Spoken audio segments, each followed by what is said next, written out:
Ya, assalamualaikum warahmatullahi wabarakatuh, Bapak Ibu guru bimbingan konseling dimanapun berada. Bersama saya lagi dengan IYM Channel. Sebelumnya saya sudah memberikan tutorial tentang bagaimana mengoperasikan aplikasi surat rekomendasi bimbingan konseling. Nah, pada kesempatan kali ini saya ingin berbagi dalam bentuk tutorial bagaimana kita atau guru bimbingan konseling menginput nilai sikap dalam aplikasi penilaian sikap, karena nilai sikap ini salah satu kewajiban guru bimbingan konseling sebagaimana amanah kurikulum 2013 bahwa penilaian sikap ini ada dua komponen nilai, utama dan penunjang. Nah, utama ini yang pertama adalah guru mapel berkewajiban untuk melakukan observasi dilaksanakan di dalam saat pembelajaran berlangsung. Kemudian yang komponen kedua ini dari guru atau wali kelas dan guru bimbingan konseling. Ini dilaksanakan di luar jam pembelajaran. Ini masing-masing satu semester, selama satu semester sekali. Kemudian komponen yang kedua adalah komponen penunjang. Ini penilaian antar teman dan penilaian diri. Nah, ini tentu nanti ada instrumen yang kita berikan kepada peserta didik. Nah, ini dilaksanakan sekurang-kurangnya satu kali menjelang ujian akhir sekolah.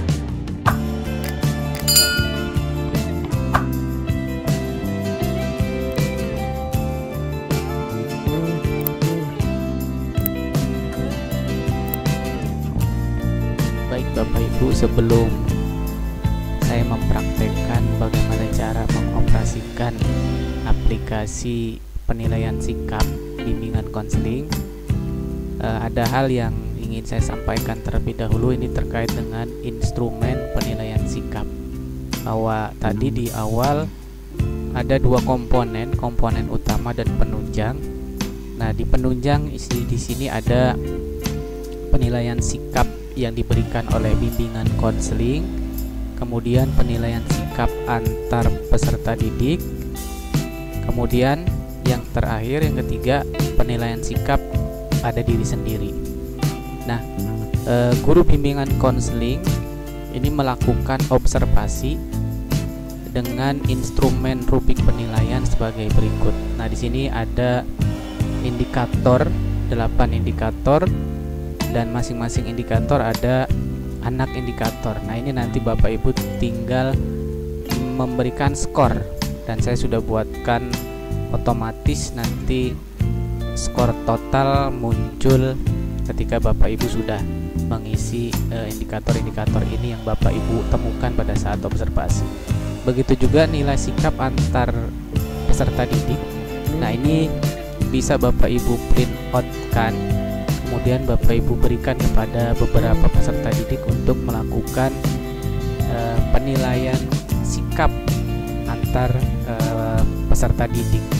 Ini pun sama, sudah saya otomatiskan. Bapak Ibu nanti skornya akan terlihat di sini. Dan terakhir ini nilai sikap diri sendiri. Ini juga bisa diberikan pada peserta didik. Nah, di kondisi pandemi saat ini bisa Bapak Ibu buatkan dalam bentuk Google Form, jadi lebih mudah dan lebih efisien secara pembiayaan. Terakhir ini jurnal pengamatan bimbingan konseling atau schedule observasi. Silakan Bapak Ibu isi nanti di sini, kreasikan sendiri redaksinya seperti apa. Di sini ada nomor, nama, hari, tanggal, kejadian, dan tindak lanjut. Rubrik penilaian sikap dan spiritual ini nanti akan saya lampirkan di deskripsi termasuk aplikasinya. Silakan Bapak Ibu mendownload, nanti akan masuk ke drive Bapak Ibu masing-masing. Baik, langsung saja Bapak Ibu, bagaimana kita memanfaatkan aplikasi penilaian sikap. Aplikasi ini dalam bentuk Microsoft Excel. Langsung saja kita praktekkan cara kerja aplikasi ini. Nah, langkah pertama adalah kita jangan lupa klik option, kemudian aktifkan enable list content, kemudian oke, kemudian continue. Nah, ini aplikasi nilai sikap, bahwa nilai sikap ini terdiri dari 3 penilaian: penilaian diri, observasi, dan penilaian antar teman. Ada 8 indikator dalam penilaian sikap ini. Yang pertama kerapihan, kejujuran, kedisiplinan, tanggung jawab, toleransi, kerjasama, sopan santun, dan percaya diri. Nah, baik, ada 3 kolom. Di sini langkah pertama kita isi data nama siswa. Nah, Bapak Ibu silakan ketik nama sekolah, tahun pelajaran, kemudian nama kepala sekolah, NIM, kelas, tempat, tanggal, penandatanganan. Oke, kemudian isi kolom yang warna hijau ini. Bapak Ibu tinggal melakukan copy paste saja dari file Excel yang sudah ada. Bapak Ibu tinggal minta pada tata usaha, kemudian tinggal di copy paste dari sini per masing-masing kelas. Nah, ini contohnya Abi Adiat Ramadan. Saya lakukan copy paste kelas 81. Kalau sudah selesai, langsung kita kembali ke menu, kemudian kita klik isi nilai sikapnya. Nah, ini tampilan menu isi nilai sikap. Ini sudah otomatis dari data yang kita copy paste tadi, langsung otomatis di sini kelasnya pun. Nah, ini ada 3 komponen: observasi, penilaian diri, dan penilaian teman. Nah, ini rata-rata 8 indikator pun sudah ada di sini. Nah, Bapak Ibu tinggal menginput dalam bentuk angka-angka. Nah, ada anjuran untuk nilai sikap ini minimal itu B, atau kalau dalam bentuk angka 75, kisaran 75 sampai 80. Nah, itu masuk kategori kriteria B. Jadi ini dilakukan oleh guru mapel, kemudian guru wali kelas, dan guru bimbingan konseling. Oke, ini nanti bisa diakumulasi. Kemudian penilaian diri, tentu ini butuh instrumen, bisa angket yang kita sebarkan kepada peserta didik. Begitu juga dengan penilaian teman atau antar teman.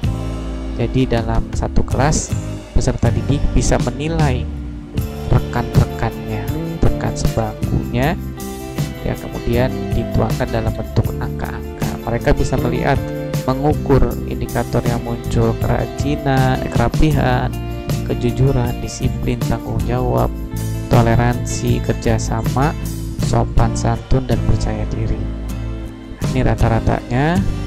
Kalau sudah semua diisi, kita kembali lagi ke menu, kemudian langkah selanjutnya kita untuk melihat hasil, kita klik nilai rapor jadi. Nah, ini tampilan angka-angka yang sudah kita input. Nah, ini sudah akumulasi. Nah, kemudian ada rata-rata, nilai raport, dan nilai konversi. Ini nilai konversinya B, jadi diusahakan nilai sikap itu B. Nah, ini deskripsinya sudah otomatis, Bapak Ibu bisa baca, menunjukkan sikap sangat baik dalam kerapihan, baik dalam kejujuran, sangat baik dalam disiplin, baik dalam tanggung jawab, baik dalam toleransi, dan perlu bimbingan dalam kerjasama, perlu bimbingan dalam sopan santun, perlu bimbingan dalam percaya diri. Nah, nanti semua akan otomatis keluar deskripsinya. Baik Bapak Ibu, mungkin itu tutorial aplikasi penilaian sikap ini. Semoga bisa memberikan manfaat dan mempermudah kinerja Bapak Ibu sebagai guru bimbingan konseling. Mudah-mudahan bermanfaat. Jangan lupa subscribe dan like. Semoga channel ini bisa melakukan pengembangan, terutama khususnya dalam bidang bimbingan konseling. Saya akhiri. Wassalamualaikum warahmatullahi wabarakatuh.